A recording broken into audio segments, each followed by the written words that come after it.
Disclaimer: this is for informational purposes only. For medical advice or diagnosis, consult a professionals.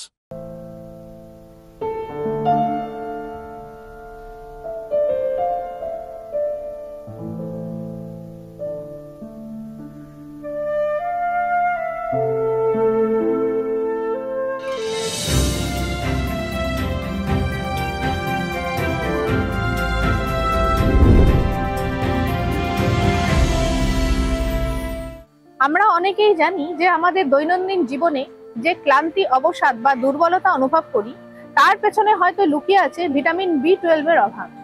আজ আমি আপনাদের সামনে তুলে ধরব এই অভাবের ভয়াবহতা। অনলি হোমিওপ্যাথির ফ্রেমে আমি অ্যাঞ্জেলা। আমাদের আজকের বিষয় ভিটামিন B12। আজ আমি আপনাদের সামনে ভিটামিন B12 এর গুরুত্ব নিয়ে কথা বলবো, তাই প্লিজ ভিডিওটি স্কিপ না করে শেষ পর্যন্ত দেখুন। আমাদের শরীরের একটি অত্যন্ত গুরুত্বপূর্ণ পুষ্টি উপাদান হলো ভিটামিন B12, যা কোবালামিন নামে পরিচিত। এই ভিটামিনটি জলে দ্রবণীয় এবং আমাদের দৈনন্দিন জীবনে অপরিহার্য। আপনারা কি জানেন আমাদের মস্তিষ্কের স্বাভাবিক কার্যক্রম থেকে শুরু করে রক্ত তৈরি পর্যন্ত সবকিছুতেই B12 এর ভূমিকা রয়েছে? হ্যাঁ, এটি সত্যি। আমাদের শরীরে লাল রক্তকণিকা তৈরিতে B12 এর অপরিহার্য ভূমিকা পালন করে। এছাড়াও ডিএনএ সংশ্লেষণে এর স্নায়ু কোষের স্বাভাবিক কার্যক্রমের গুরুত্ব অপরিসীম। প্রথমেই আসি পার্সিয়াস অ্যানিমিয়ার কথা।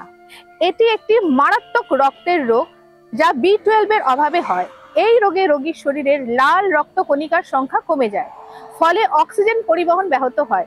রোগী প্রচন্ড দুর্বল অনুভব করে, তার ত্বক ফ্যাকাশে হয়ে যায়, শ্বাসকষ্ট দেখা যায়। দ্বিতীয়ত, স্নায়বিক সমস্যা। B12 এর অভাবে আমাদের স্নায়ুতন্ত্র মারাত্মকভাবে ক্ষতিগ্রস্ত হতে পারে।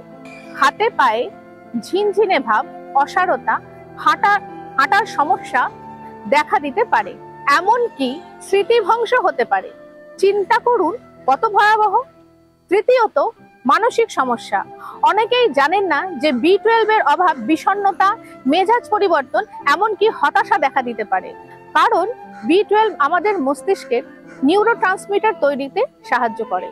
চতুর্থত, পাচনতন্ত্রের সমস্যা। B12 এর অভাব খাবার হজম করার ক্ষমতা কমে যায়, ক্ষুধামন্দা, পেট ফাঁপা, কোষ্ঠকাঠিন্য ইত্যাদি দেখা দেয়। সবচেয়ে ভয়ঙ্কর হলো গর্ভবতী মায়ের B12 এর অভাবে থাকলে ভ্রূণের স্বাভাবিক বিকাশ ব্যাহত হতে পারে, শিশুর জন্মগত ত্রুটি দেখা দিতে পারে। এই সব রোগের হাত থেকে বাঁচতে হলে আমাদের সচেতন হতে হবে। নিয়মিত B12 সমৃদ্ধ খাবার খেতে হবে। মাছ, মাংস, ডিম, দুধ এসব খাবারে প্রচুর B12 থাকে। যারা শুধু শাকসবজি খান তাদের অবশ্যই ডাক্তারের পরামর্শে B12 সাপ্লিমেন্ট নিতে হবে। আজ আমি আপনাদের সাথে আলোচনা করব ভিটামিন B12 এর সেরা উৎস সম্পর্কে। আসুন জেনে নিই কোন কোন খাবারে আমরা প্রচুর পরিমাণে B12 পেতে পারি। প্রথমেই আসি মাছের কথা। বিশেষ করে সামুদ্রিক মাছ যেমন সালমন, ম্যাকরেল, টুনা এগুলিতে প্রচুর পরিমাণে B12 পাওয়া যায়। এটি মজার তথ্য হলো মাত্র 100 গ্রাম সালমন মাছে আমাদের দৈনিক প্রয়োজনীয় B12 এর প্রায় 4 গুণ রয়েছে। দ্বিতীয়ত, যকৃৎ। অনেকেই যকৃৎ খেতে পছন্দ করেন না, কিন্তু জানেন কি যকৃৎ B12 এর সবচেয়ে সমৃদ্ধ প্রাকৃতিক উৎস। মাত্র একটি যকৃৎ স্লাইসে আপনাদের সপ্তাহে প্রয়োজনীয় B12 রয়েছে। তৃতীয়ত, ডিম।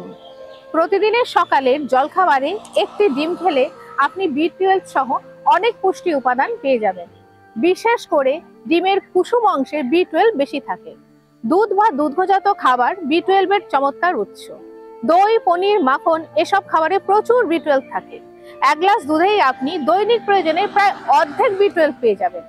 মাংস খাবারের কথা না বললেই নয়। খাসি, মুরগির মাংসে প্রচুর ভিটামিন B12 থাকে। এবার আসি উদ্ভিজ খাবারের কথায়। যারা নিরামিষভোজী তাদের জন্য খুব ভালো খবর হলো যে এখন B12 সমৃদ্ধ সয়া দুধ, নাটস, ফর্টিফাইড সিরিয়াল পাওয়া যায়। এছাড়াও নিউট্রিশনাল ইস্ট একটি চমৎকার বিকল্প। কিন্তু মনে রাখবেন, শুধু সামুদ্রিক শৈবাল ছাড়া প্রায় কোনো উদ্ভিজ খাবারেই প্রাকৃতিকভাবে B12 পাওয়া যায় না। তাই যারা সম্পূর্ণ শাকাহারী তাদের B12 সাপ্লিমেন্ট নেওয়া উচিত। আমাদের মনে রাখতে হবে যে শুধু B12 সমৃদ্ধ খাবার খেলেই হবে না, এই ভিটামিন যাতে শরীরের পোষণ করতে পারে সেদিকে নজর দিতে হবে। এজন্য পর্যাপ্ত পরিমাণে জল পান করা, স্বাস্থ্যকর জীবনযাপন করা উচিত। আর একটি গুরুত্বপূর্ণ কথা, যদি আপনি দীর্ঘদিন ধরে অ্যাসিড কমানোর ওষুধ খান তাহলে আপনার শরীর B12 ঠিকমতো শোষণ করতে পারবে না। এক্ষেত্রে ডাক্তারের পরামর্শ সাপ্লিমেন্ট নেওয়া দরকার। শেষ করার আগে বলবো, এটি সুষম খাদ্য তালিকা তৈরি করুন যেখানে এই সব B12 সমৃদ্ধ খাবার থাকবে। নিয়মিত এই খাবারগুলি খান, স্বাস্থ্যকর থাকুন, সুস্থ থাকুন। সবাইকে অনেক ধন্যবাদ আমার এই কথাগুলি মনোযোগ দিয়ে শোনার জন্য। মনে রাখবেন, প্রতিরোধই প্রতিকারের চেয়ে ভালো উপায়। যদি আপনার মধ্যে B12 এর অভাবে কোনো লক্ষণ দেখা দেয় তাহলে অবিলম্বে ডাক্তারের পরামর্শ নিন। আজ এখানেই শেষ করছি। আশা করি আপনারা বুঝতে পেরেছেন B12 এর অভাবে কত মারাত্মক রোগ হতে পারে। নিজে সচেতন হন, অন্যদেরকেও সচেতন করুন।